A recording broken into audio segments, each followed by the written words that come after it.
Clay Freud, the much lamented and much missed Clay Freud, used to say, Paddy Ashdown is the only member in the House of Commons who's been trained to kill, because Mrs. Thatcher was self-taught.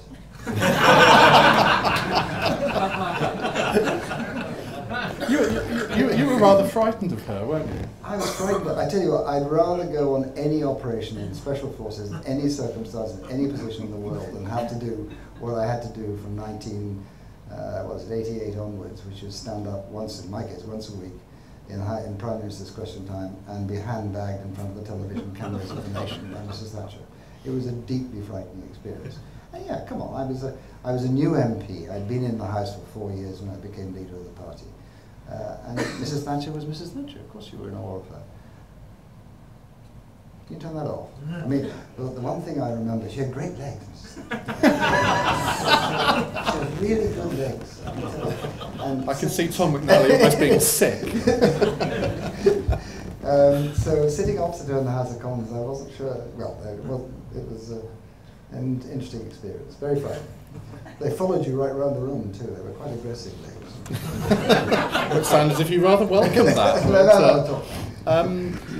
You mentioned in the interview about her behaviour in the Commons and how she was rather good at rallying her own troops as sort of sign of leadership. Yeah. Is David here still here?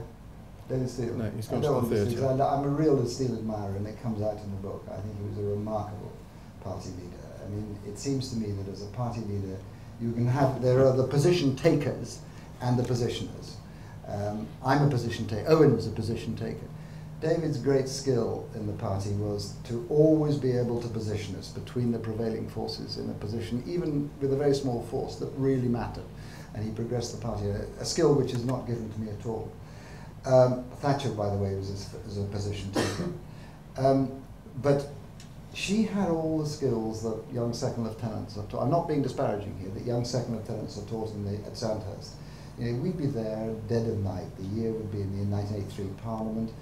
I can't remember, we were often sitting till 6 or 7 in the morning trying to get stuff through. It'd be 3 o'clock in the morning. David Steele, God bless him, would be tucked up safe in his bed, bloody hours ago. But Mrs. Thatcher would come in. There was the Prime Minister, go around, thank the Tory MPs, you know, for being there. The thing that did to cheer up her troops was just astonishing. You know, at God bless her, that's what I say. Mind you, David Steele would come in, we just thought it was a mirage because he never turned up at that time. Or indeed early in the morning either.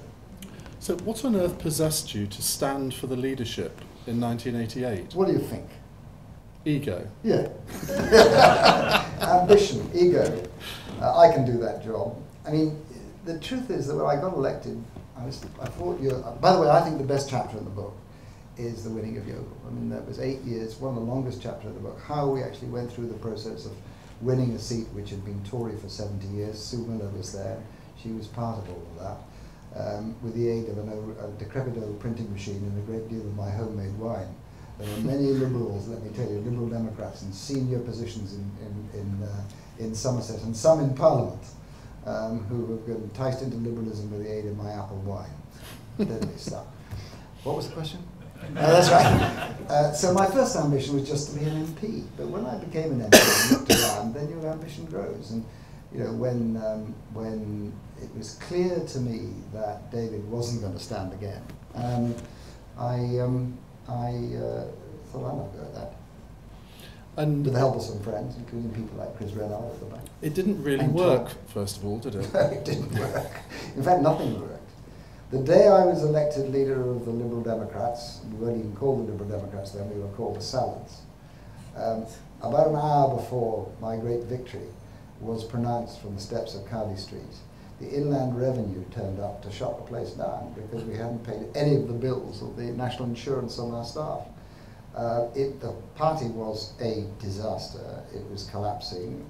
I am the only party leader to have presided over an asterisk in the opinion poll, which means they can't find any detectable support for us. And I was awful at the job, bluntly.